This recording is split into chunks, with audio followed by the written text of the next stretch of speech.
जन्मदर 3 से कम जिनका होता है वो धीरे धीरे लुप्त हो जाते हैं। भारतवर्ष के प्रत्येक नागरिक ने यह देखना चाहिए कि अपने घर में 3 होने चाहिए, अपने घर में 3 होने चाहिए।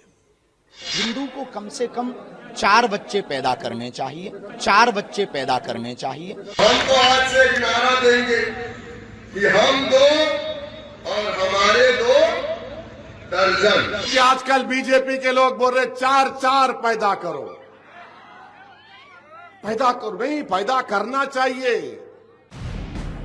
बच्चे 3 हो, 4 हो, 6 हो, 10 हो, 14 हो या 24 हो,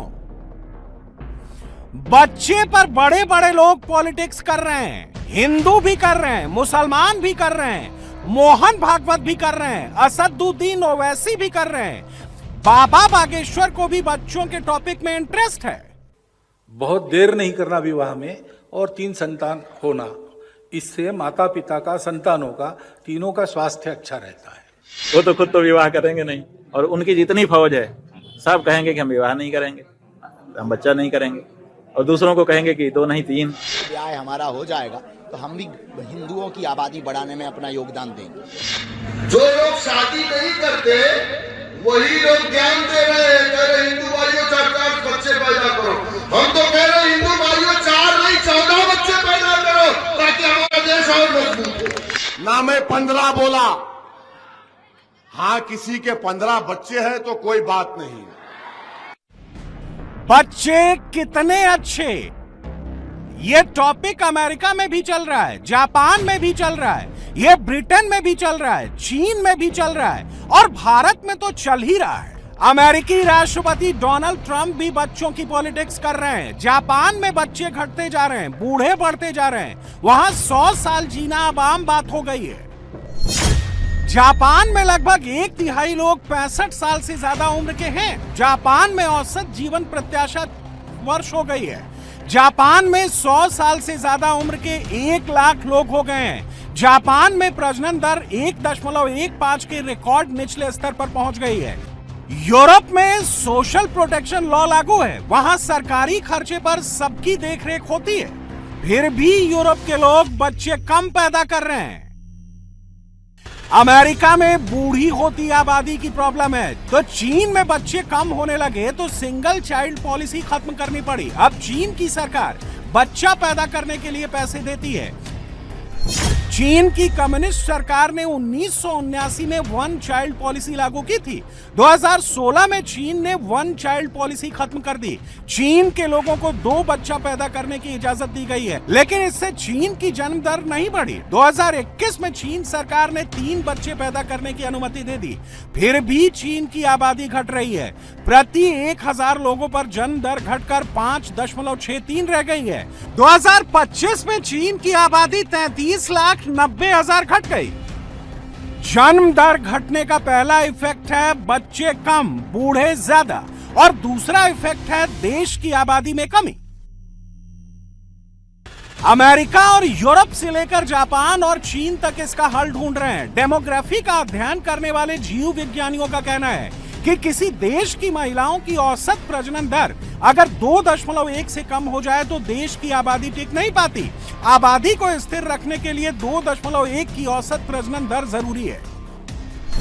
यूरोपीय संघ के देशों में औसत प्रजनन दर 1.53 रह गई है। फ्रांस में 1.68, ब्रिटेन में 1.48, जर्मनी में 1.35, इटली, पुर्तगाल, ग्रीस, सर्बिया, फिनलैंड और दक्षिण पूर्वी यूरोपीय देशों में प्रजनन दर 1.30 रह गई है। भारत में भी बच्चे पैदा करने की रफ्तार पर ब्रेक लगा है, लेकिन भारत में बच्चे कितने अच्छे, इस क्वेश्चन में थोड़ा ट्विस्ट है। यहाँ बच्चों की आबादी में भी हिंदू मुसलमान हो गया है। हिंदू नेताओं को फिक्र हो रही है कि हिंदू बच्चे घट रहे हैं, मुसलमान बढ़ रहे हैं। कि घटते हिंदू बढ़ते मजहबी देश को बर्बाद करने की परिस्थिति पर जा रहा। हिंदू को कम से कम 4 बच्चे पैदा करने चाहिए। हमारी शादी नहीं हुई तो हम पर तो अभी लोग कमेंट करेंगे कि बाबा तुम्हारा क्या योगदान है, तो ब्याह हमारा हो जाएगा तो हम भी हिंदुओं की आबादी बढ़ाने में अपना योगदान देंगे। बाबा बागेश्वर धीरेन्द्र शास्त्री कह रहे हैं 4 बच्चे पैदा करो। इससे पहले संघ प्रमुख मोहन भागवत कह चुके हैं कि कम से कम 3 बच्चे तो होने ही चाहिए। दुनिया में सब शास्त्र कहते हैं, विज्ञान, कि जन्म दर 3 से कम जिनका होता है वो धीरे धीरे लुप्त हो जाते हैं। तो 3 से ऊपर मेंटेन करना चाहिए। सब देशों में ऐसा होता है, सब समाज ऐसा करते हैं। मैं तो जानवरों का डॉक्टर हूं, उधर ये विषय ही नहीं है, मनुष्यों के डॉक्टर मुझे ये बताते हैं। फिर अपने देश की पॉलिसी है, पॉपुलेशन पॉलिसी, वो 2.1 रिकमेंड करती है। अब वो देश का एवरेज 2.1, ये तो ठीक है, लेकिन संतान होती है तो 0.1 संतान कभी होती नहीं। गणित में 2.1 का 2 होता है, लेकिन मनुष्य के जन्म में 2 के बाद 0.1 होता नहीं ना, 3 ही होता है, इसलिए 2.1 मीन्स 3। बाबा बागेश्वर और मोहन भागवत को हिंदू बच्चे बढ़ाने की चिंता क्यों हो रही है? ये हवाई बातें हैं या हिंदुओं के सामने सचमुच कोई खतरा है? क्या एक दिन ऐसा भी आएगा कि हिंदुस्तान में हिंदू कम रह जाएंगे, मुसलमान ज्यादा हो जाएंगे? ओवैसी कहते हैं कि ऐसा कभी नहीं होगा। इस मुल्क में कभी भी मुसलमानों की आबादी हमारे हिंदू भाई बहन की आबादी से आगे नहीं जाएगी। अब बात इनको समझ में आ रही कि 25-30 साल के बाद इस मुल्क की आबादी बूढ़ी होगी, तो आरएसएस के मोहन भागवत बोल रहे कम से कम 3 पैदा करो, खुद तो नहीं करे, अलग बात है वो। ओवैसी की पार्टी के कुछ नेता मुसलमानों के बीच बहुत ही भड़काने वाले बयान दे रहे हैं। हम तो कहेंगे कि ज्यादा से ज्यादा बच्चे पैदा करें आप लोग। अल्लाह अगर दे रहा है तो आप उसको लीजिए, इनकार मत करिए अल्लाह की जात से। जब तक दे रहा है जब तक लेते रहिए। तो हम तो आज से एक नारा देंगे कि हम 2 और हमारे 2 दर्जन। हमारे तो अल्हम्दुलिल्लाह 8 बच्चे हैं। कितने? 8 बच्चे हैं अल्हम्दुलिल्लाह।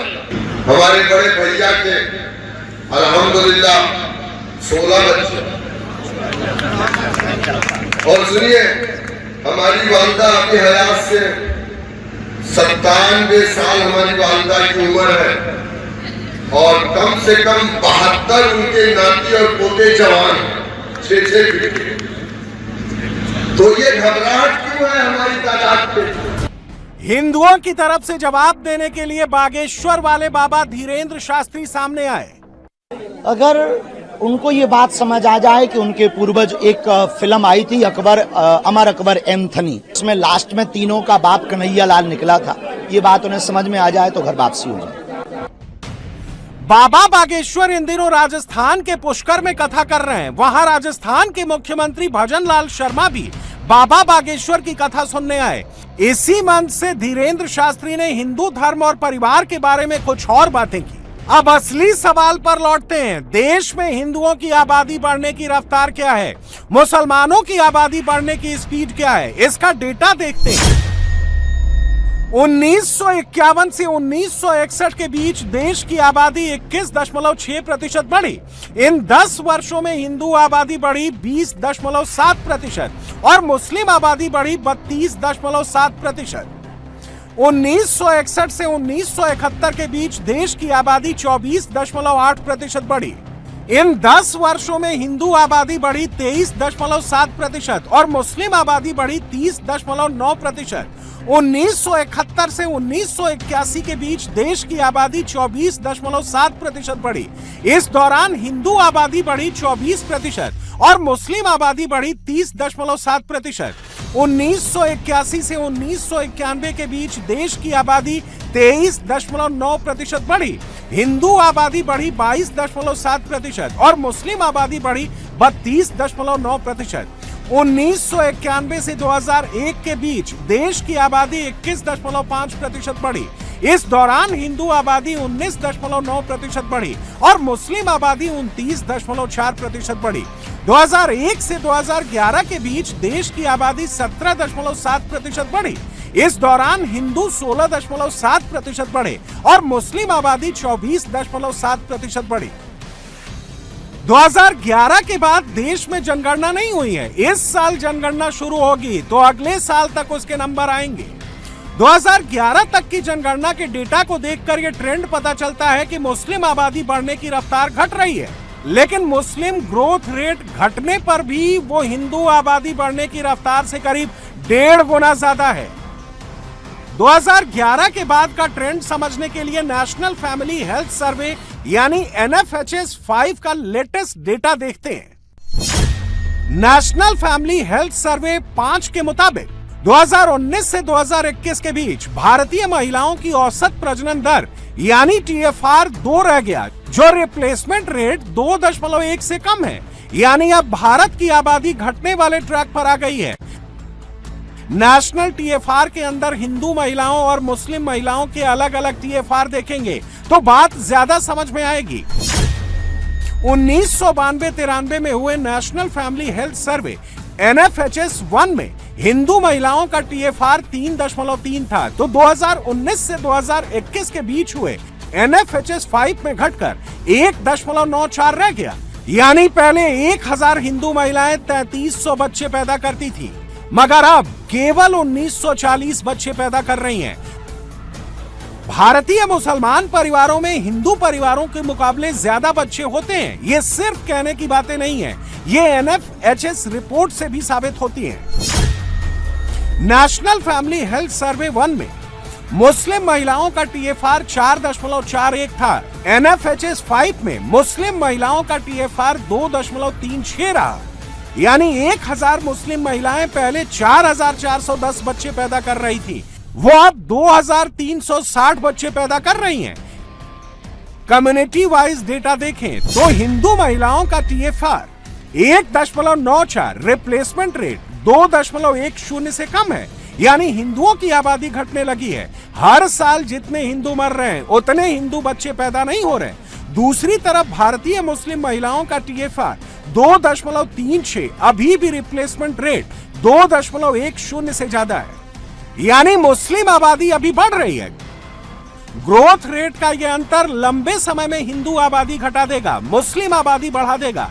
इसीलिए हिंदू नेता 3 और 4 बच्चे पैदा करने की बात कर रहे हैं। एक कंसर्न भी है, जनसंख्या एक एसेट है, बोझ भी हो सकता है। कल खिलाना पड़ेगा ना सबको, तो उसी के लिए पॉपुलेशन पॉलिसी रिकमेंड करती है।